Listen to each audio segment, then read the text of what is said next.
Hello! Perfidious Pete here. Still sorta heartbroken over the fate of the man who should have been king of the sea in what remains of Edith Finch. I'm telling you, Lou, you were an epic specimen of humanity, sir. A titan. Possibly even a living god. You were perfect, Lewis. You were perfection. A single man with a, single skill and an unquenchable desire to hone that skill sharper than the blade of the guillotine that you use to behead innumerable salmon. But I know why you did what you did, Lewis. I know. I know why you shoved your head into that salmon cutter. Because perfection should always be a dream, Lewis. It should never be a reality. And you had transcended the dream and made it reality. And once that happened, like those Persian rug makers who deliberately weave like one flaw into every rug, you, Lewis, you realize that perfection should remain exclusively the provenance of God and never of man. So, rather than mock the divine spark that made you a living god of salmon cutting, you chose to destroy yourself and ensure that the pursuit of perfection could remain a delightful promise rather than a humdrum reality. You were too good for this world, Lewis. You really were. You were simply too pure a soul to abide in this hellish landscape that we have created for ourselves. And honestly, Lewis, do you know what? I'm glad you're dead. I mean, that doesn't really make you sound that great, and it definitely doesn't make you sound as special as you were, but you are special, Lewis. I mean, I'm glad all of the Finches are dead. Don't get me wrong. Mostly, they seemed like really, really, really terrible people who kind of deserved or even needed to die. But you, Lewis, the thing that makes you special is that you're the one Finch for whom death was a much-deserved reward and release, rather than a much-needed pillory and punishment. You were the one Finch, Lewis, for whom death was a good thing, and you deserved it as a release from this mortal coil, not as a punishment so that we might banish your soul into the all-burning fires of eternity. You were too good of a man to exist in such a brutal place, Lewis. I'm glad you're dead, for all the right reasons. Well, let's go see what new nightmare awaits us, shall we? We're running out of space in the old book, though, here. I think, like just Dawn is left? We still don't know how Dawn dies, but she's the only name on the family tree who doesn't yet have a portrait. Edith's mother, Dawn, she's all that remains. On the way back from Lewis's funeral, my mom told me to start packing. Because she didn't want to stay in this hellish abode and realized that making her children live in an old boat atop a house 95 feet in the air was probably not a great idea, and that she'd done irreparable psychological damage to all of her children. Before we left to tell Edie. She didn't want us stuck in here with our crazy... I mean, look at this. How is this safe? You have an unrailing balustrade and balcony that just wanders off into what is like a 12-foot drop onto a rickety wooden bridge 60 feet in the air over a goddamn cliff. This is irresponsibility of the highest order. How did Child Protective Services actually not come to the Finch estate and be like, look, I'm sorry, Dawn, Edie, we're taking your kids.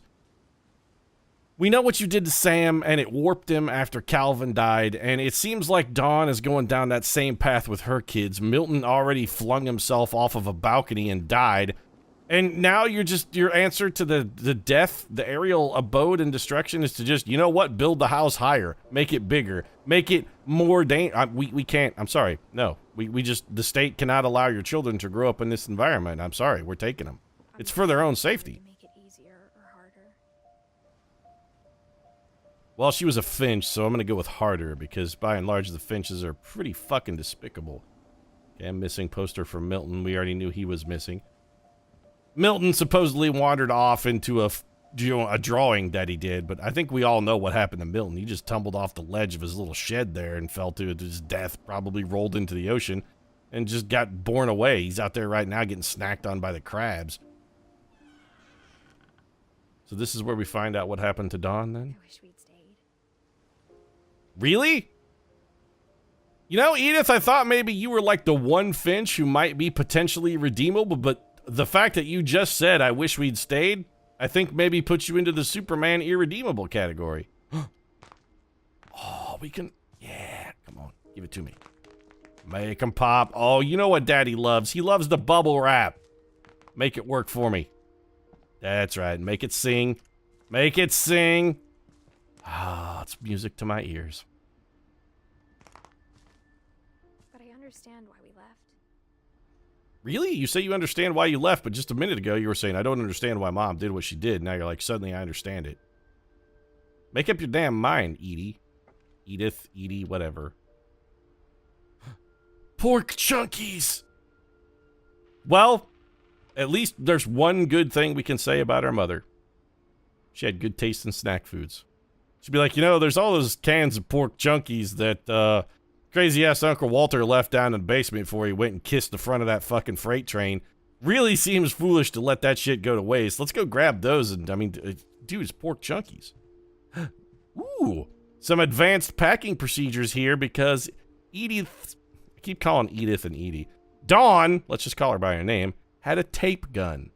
That's advanced packing right there. You know you're a professional box packer when you own a tape gun. And what's going on in the boudoir? My mom ended up leaving everything behind. Everything? She didn't own much then. Another Tiffany lamp. These Finches are rich as shit. Okay, Edith, I'm telling you, you could put the kid in your belly through college simply by gathering up the Tiffany lamps that are in this house and selling them on eBay. That kid's college is freaking paid for, man, thanks to the Tiffany Corporation and Grandma Edie's proclivity to get 22 of the same fucking lamp. What's this? O God, you have called your servants to ventures of which we cannot see the ending, by paths as yet untrodden through perils unknown. Give us faith to go out with good courage, not knowing where we go, but only that your hand is leading us and your love supporting us through Jesus Christ our Lord. Amen. You know, that's probably what Lewis was thinking right as he shoved his head into that fucking salmon cutter. Let's see. Disaster relief, Sanjay Kumar. Oh, that's sad. It's Dad's Fest. To Teach and to Learn by Dawn Finch. 7 ways to create a fulfilling classroom. So Mom was definitely, like, up on that. I mean, she was a published author. She was a teacher who published books about teaching. Orca's Publishing educational series. Dad's badge and a picture of Dad. I miss you, Pop Pop. I pour one out for you. Why did you marry Mom, though? What did you see in her? That's my question. Did you not know she was a crazy lunatic asshole who was going to irreparably damage your children? And that arguably none of them would live to reach adulthood? I mean, assuming it's 2017 here. I mean, it's at least 2016 because that's Dawn's year.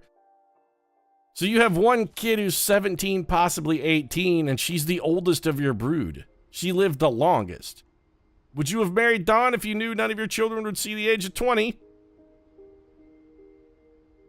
I don't know. Maybe it was true love. Maybe they had that whole Romeo and Juliet thing, and Sanjay's like, yes, I would have married her even if I had known I would not live for 30 seconds after the engagement was done. True love simply cannot abide. Tragedy does not destroy love, Pete. Love surmounts tragedy. What happened that night had been coming for a long time. Did you kill her, Edith? Did you kill your own mother? That's the only thing I could think of that would pair appropriately with a statement like, what happened had been coming for a long time. Mom had irreparably warped us and destroyed our family. In fact, I probably should have done it sooner. Maybe then Milton and Lewis would still be alive. But no, I let her linger too long. A cancer festering in the heart of the family. Didn't have the courage to cut it out when I should have. Every Finch is a terrible, terrible person. It's the Velveteen Rabbit! Aww. How did you wind up in the Finch estate, Velveteen? I'm sorry, bro. And more climbing here, I guess. Our pregnant belly will have to... There's a Finch on the ladder. Our pregnant belly will have to go around the ladder. End one way or another. Did you come here to kill yourself, Edith? Now was to tell you about that last night. I mean, okay. I suppose that's all that's left. Fine. Got a weird spaceman over here. What kind of books was Mom into? You know what? Honestly, I don't care. Whatever kind of books she was into, I'm sure they were horrible. Also, she's got a lantern over here that's casting the gibbering scrawlings of the beyond onto the rooftop. This is the language one can use to read to the king in yellow. This scribbled gibberings and madness and horror are the lullabies that sing him to sleep every night. Mom has a lot of weird papier-mâché figurines going on over here, though. Norwegian folktales, okay. Is this... She has another... Yeah, she has another... Oh, this is Edith's room.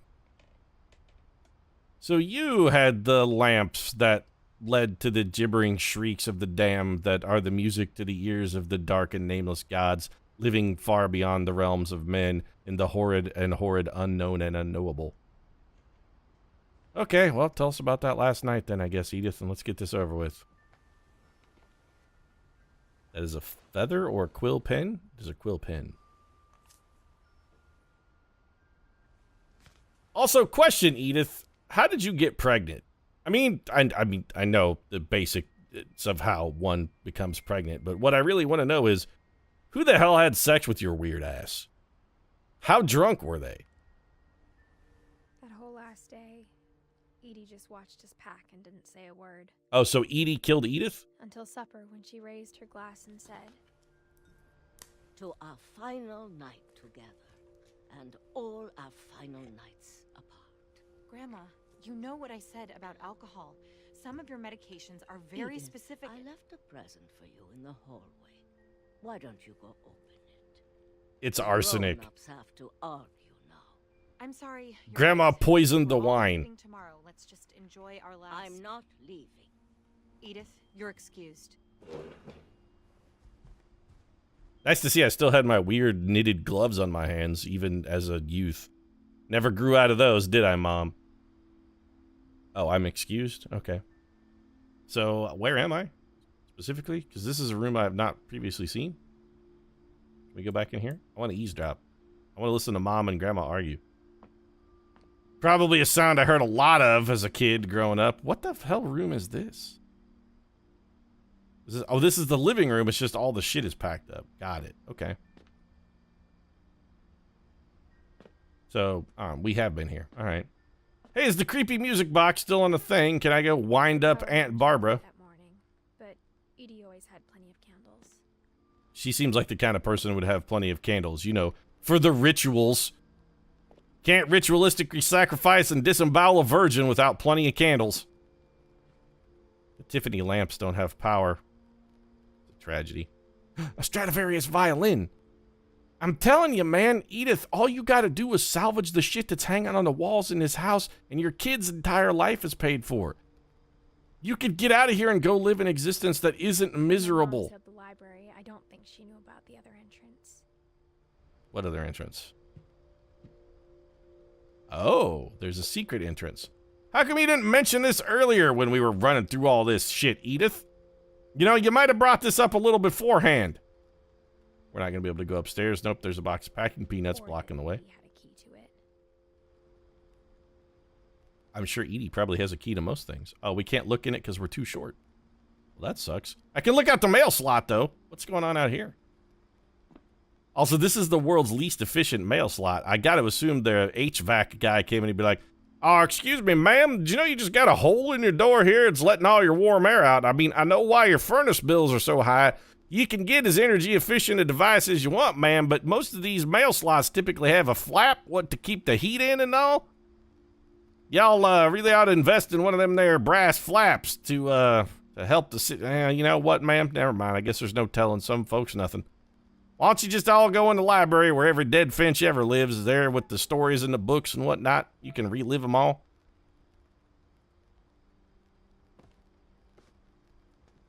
Well, if Mom didn't know about this secret other entrance, she just fucking flat out wasn't looking, because this is the most obvious shit of all time. It's literally just a hole that goes through here covered by one tiny pane of glass. Mom is the most unobservant, unadventuresome child who has ever existed. That thing you're afraid of isn't going to end when you leave the house.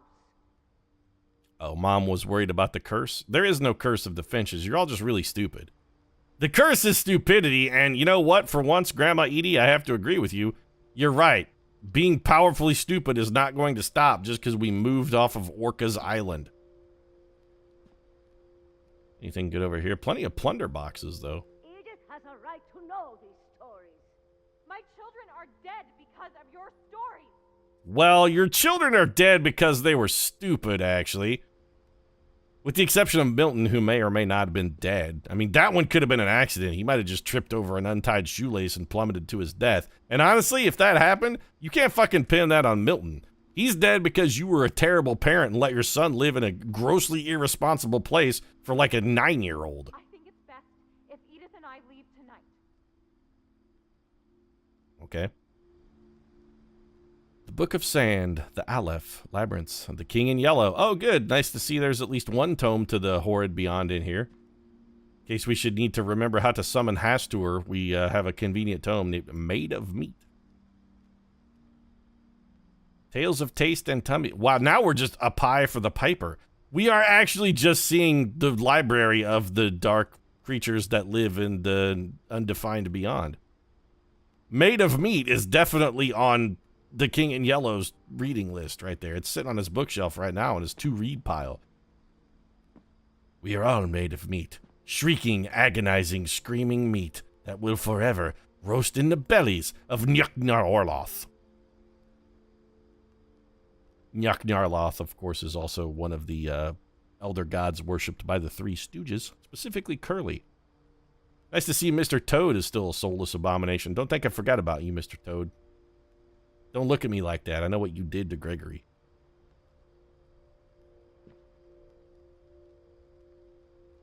Does that say the Book of Lost Souls? Oh, the Library of Babel in the House of Leaves! Daniel Zavluski's brilliant work, The House of Leaves. Well, all right. It's good to know that the Finches have taste in at least one decent piece of literature. Send a van for you in the morning. Okay? No, it's not okay. Grandma's definitely going to kill herself by drinking wine. Grandma's going to drink herself to death. All right. There are worse fates. Just ask Nicolas Cage and Elizabeth Shue. So why is there a bed in the library? Who's been sleeping in here? Why is there also a candle burning in the library? This seems remarkably dangerous, grandmother. I know you were planning to sacrifice some virgins later, but still, leaving a unattended candle burning in a mostly sealed and locked library? This is a recipe for disaster. I'm glad the house was even still here when I came back so I could get these Tiffany lamps to sell to pay for my childbirth. Hospital bills are expensive, Grandma. Okay. Can we open this? Nope. So where does this door go? There's a locked door in a library. Where the hell does it lead? What's in the garbage? Dawn Finch. Okay, a bunch of mom's mail. Pastoralia. So do we just... Let's just do it. We just do it. History of the Finches by Edith Finch. Here we go.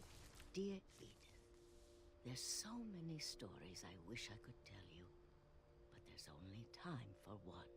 This is about what happened on the night you were born. Oh, well, I'm sure this isn't going to be a hoary tale of tragedy. The tide went way, way out. Okay, so the tide is way, way out. Got it. So who's... Our point of view here, is this Grandma Edie? Is this Dawn? This has almost got to be Dawn, right? Okay, so the tide... Oh, we can go. All right. Well, where are we supposed to go? Are we supposed to go way, way out where the tide went? Oh, we can walk out to the ship. We could go see where Grandpa Sven died. That's probably what we're supposed to do, but... Oh, come on, don't invisible wall me, game. I hate the invisible wall. I mean, I understand you want to drive the plot forward and go for the narrative, but if I want to take a break from the plot and having the narrative driven forward, don't friggin' railroad me, bro. Let me take a stop at Albuquerque and get out and wander around and stretch my legs a little bit. There'll be another train along in a minute. If I want to catch the next one, you should just let me catch the next one. Somebody should fix that light. It's got a short. That's an electrical hazard, but if Grandma's leaving unattended candles, I doubt she's worried about fires. And last time I ever saw the old house aground, Wow, we're walking through some sticky slop out here. Also, we are definitely not Edith. So, wait, is Dawn also pregnant? Oh, wait, this is Grandma Edie. There's been an earthquake out in the middle of the ocean. They called it the lowest tide in 1,000 years. Why would an It earthquake smelled awful. in the middle of the ocean cause a supremely low tide? You know, I've seen that house every day of my life.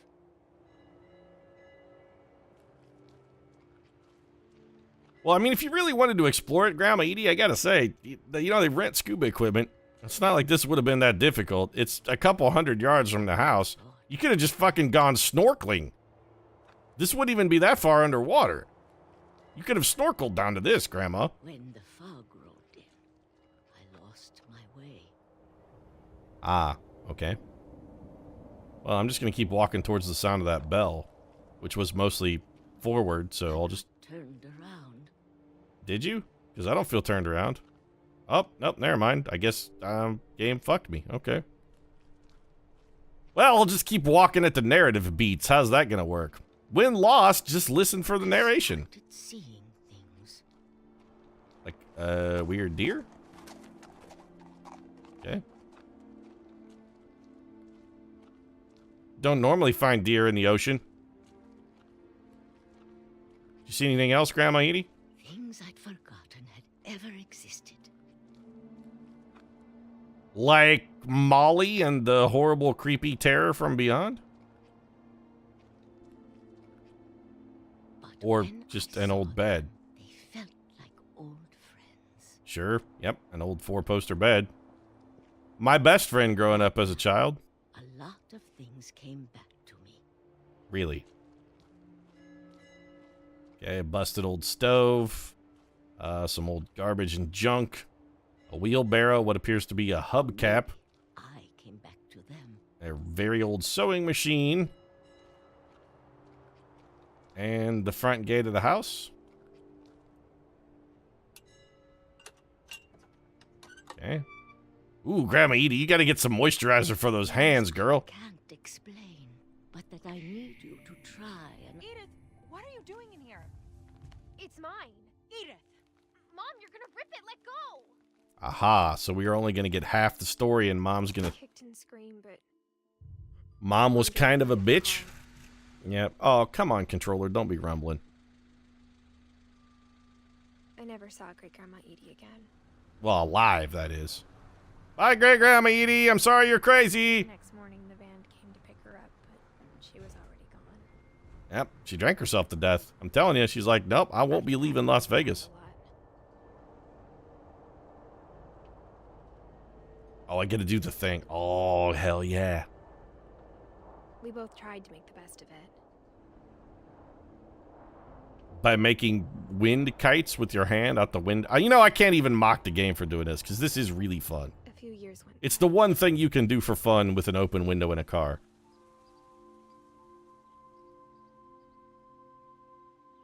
Okay, this is pretty cool, actually. Can I blow on this? My mom didn't like to talk about it. Shake them off. She started getting sick a lot. The rest happened pretty quickly. So, lung cancer then, huh? She got better for a while, and then she didn't. Well, I see we've graduated to full-grown And then I was alone. armband things. You were alone? What about the dude who impregnated Last you? Finch left alive. Except for the one in your belly. Until Oh. I found out about you. Oh. We're riding to our fetus? I'm still not sure what to tell you about all this. Find the other half of Grandma's book, that's what. If we lived forever, maybe we'd have time to understand things. Nah. But as it is, I think the best we can do is try to open our eyes. And appreciate how strange and brief all of this is. Am I actually going to see this child go through Edith's cervix and out her vagina? That's exactly what we're seeing right here. This journal was supposed to be for you. I don't, Mom, please don't make me look at your vag. I don't want to see this, Mom. Please, no. Game, no, please. All right, well, I guess we'll just sit here and enjoy Vagina Cam, actual vagina footage. Vagina Cam, actual vaginal footage, right here. Any day now, though, Mom. You want to hurry the hell up? I mean, come on. You'll never see it. Could you get some Braxton Hicks contractions working here and get me out of this womb faster? You're gonna crush my skull here. I'm getting that weird thing where babies have where their heads come out of the womb all deformed and weird because they were in the birth canal too long.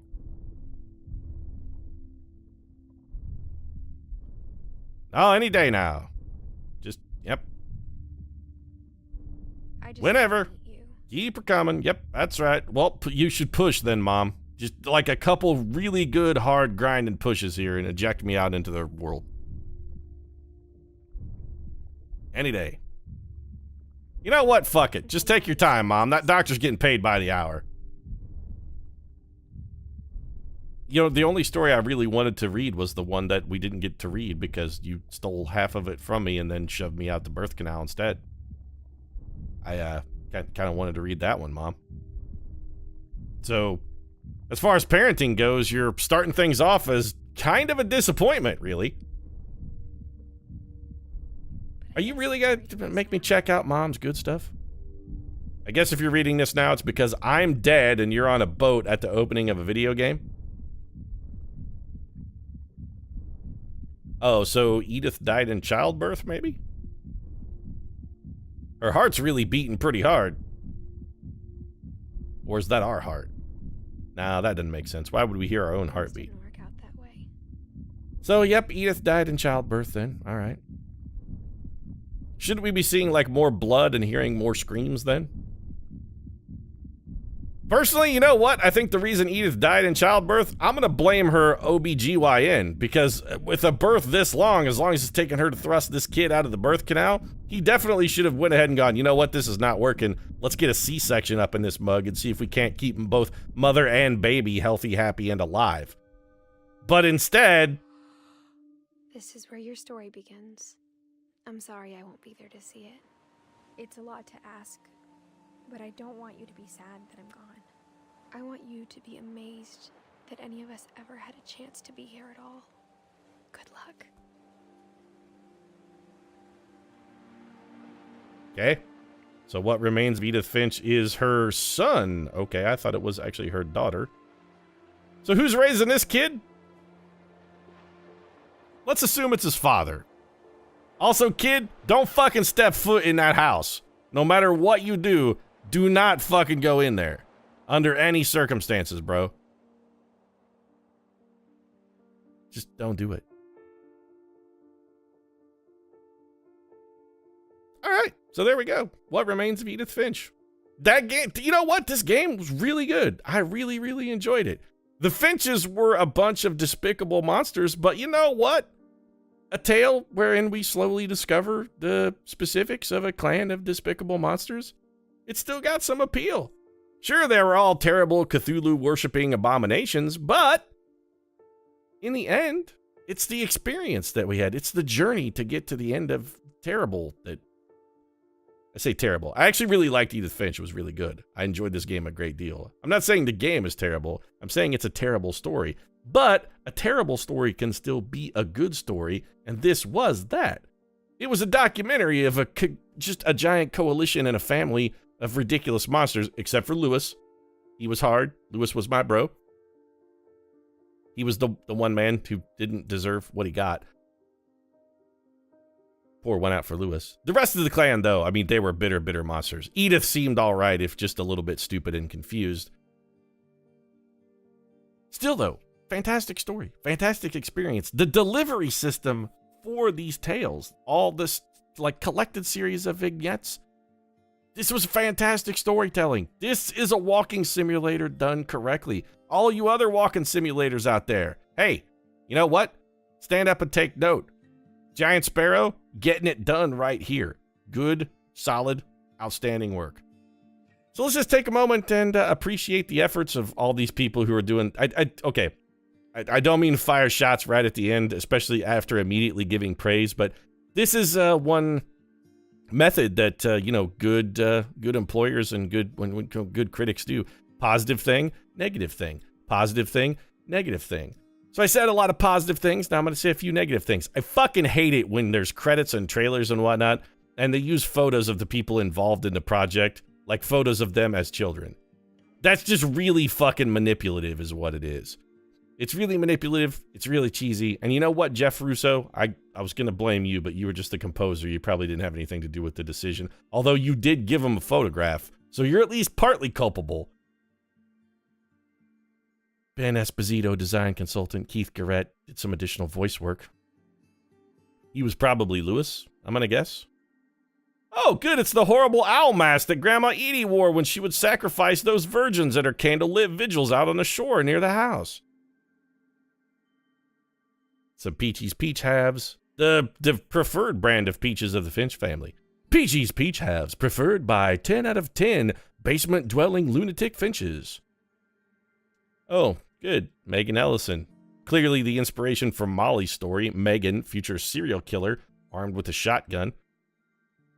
Nathan Gary, Neil Himraji. Yes, all these people were involved. All of them bear some responsibility for the horrors that are the Finch family, but also for the wonders of discovering the horrors of the Finch family. It's a good and a bad, like most things in life. It was a fantastic experience of a horrible thing. Playtesters, all right, Lucas Pope, Chris Ramo, all you guys also bear some minor responsibility. Every bug you fixed. Reported. Special thanks to Anna Perva. Okay, more special thanks. All right. Scarred for Life 2, Trick or Treat, Smell My Feet. Thank you and enjoy. In loving memory of Lewis Finch, beloved brother to Edith, son of Dawn, great-grandson to Edie. A memorial soiree. Oh, that's not a soiree, that's a service. Oh, well. The Edith Finch team is telling us that it's the end. Ah. 5 years working on this game, huh? Time well spent. All right. The replay a story option is now available. Well, as much as I'd love to replay some of these stories, we didn't even get to see how Dawn died. Hey, you cheated me out of Dawn, you jerks. Now I'm salty. I forgot about a little bit of salt at the end. But that's it for Edith Finch from Giant Sparrow and Perfidious Pete. This game, fantastic. It was a great experience. What can I say? Walking simulator done right. I really enjoyed it. The Finch family was a clan of monsters, but we had a lot of fun discovering their monstrousness. If you enjoyed this episode, feel free to drop a like down in the comments section. Support really does mean a lot. If you'd like to see more walking simulator narrative deconstructions, you might consider subscribing as well, because I really like the walking simulator genre. I'm thinking about making it just like a regular staple where I'm constantly playing one walking simulator at all times. Right now, though, thanks very much for watching. I'll see you again soon.